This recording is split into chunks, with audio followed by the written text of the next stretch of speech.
lechonen or geoula, d'établir la lumière de la délivrance, vederer chaim, et un chemin de vie, lishar amo, pour le résidu de son peuple. Ha'atidim, liot, kulam, shave, pesha, qui tous, finalement, reviendront de leur péché. Le Rav Kook également suppose qu'il y a toute une stratégie de l'Éternel qui va faire teshuva à tout Israël. Cette teshuva ne peut pas être identique à la teshuva telle que nous l'avons connue jusqu'à présent. Jusqu'à présent, je faisais un péché, je reviens de mon péché. C'est une teshuva au niveau individuel. Il y a une teshuva beaucoup plus profonde et beaucoup plus vaste que le Rav Kook entreprend d'expliquer dans le Orot à teshuva.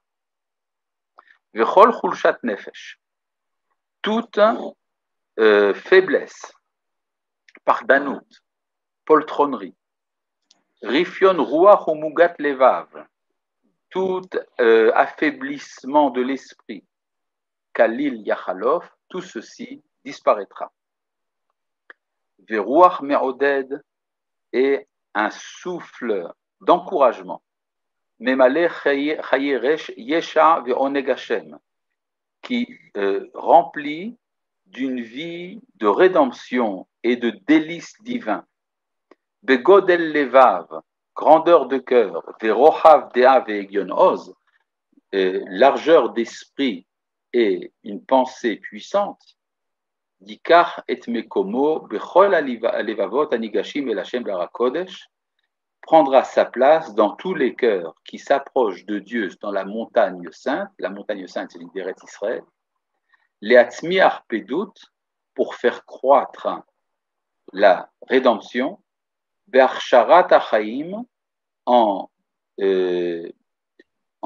aménageant la vie, les ometz Elohi, pour une puissance divine, amevaser tzavarav, qui annonce une abondance chez Yetzirat Nefashot, de la création de nouvelles âmes, Mouchanot, la Avodat, Geoula, Vishuat, Emet, qui se disposent au travail de la libération et de la véritable rédemption, Haolchot Mechail El Chail Bivurot Yeshaim Minelion, qui vont de plus en plus en se croissant dans la puissance de la délivrance de la droite d'en haut. Bon, il y a ici plusieurs expressions un peu poétiques qui toutes ont leur source dans des midrashim.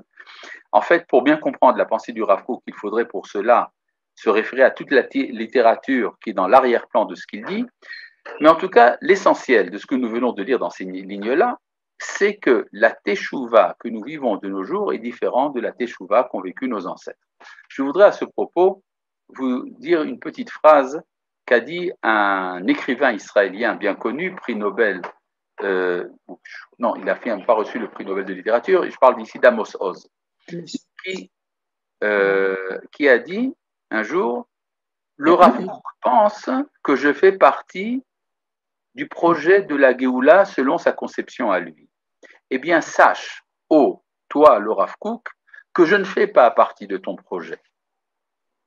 Le seul problème, c'est que Amos Oz ne sait même pas que son refus de faire partie du projet de la Géoula, ce refus, lui aussi, fait partie du projet de la Géoula selon le Rav Kook.